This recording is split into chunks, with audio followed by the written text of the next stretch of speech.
दूध प्रश्नाच्या सोडवणुकीसाठी दुग्धविकास मंत्र्यांनी बोलवलेली आंदोलनाच्या काळातली तिसरी मंत्रालयस्तरीय बैठक काल पुन्हा एकदा अपयशी ठरलेली आहे।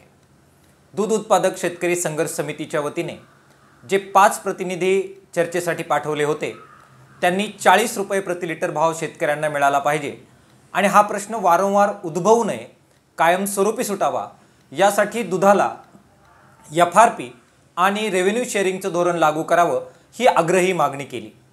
मात्र दूध उत्पादनाच्या संदर्भामध्ये जे सर्व घटक शेतकऱ्यांच्या व्यतिरिक्त उपस्थित होते त्यांनी ह्या मागणीला विरोध केला।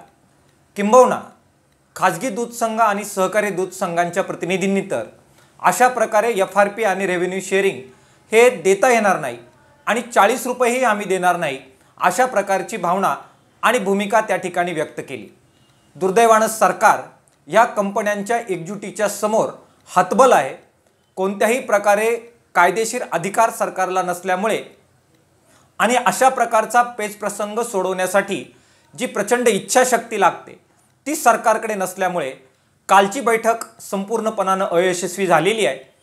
कोतुळ या ठिकाणी अहमदनगर जिल्ह्यामध्ये जे आंदोलन सुरू आहे ते आंदोलन आम्ही पुढेही सुरू ठेवणार आहोत।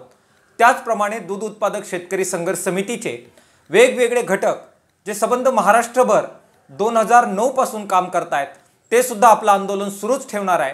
आम्ही एकत्र येऊन हे आंदोलन अधिक तीव्र करू। 40 रुपये प्रति लिटर दुधाला भाव, एफआरपी आणि रेव्हेन्यू शेअरिंगचं संरक्षण जोपर्यंत मिळत नाही दूध उत्पादकांचा लढा सुरू राहील।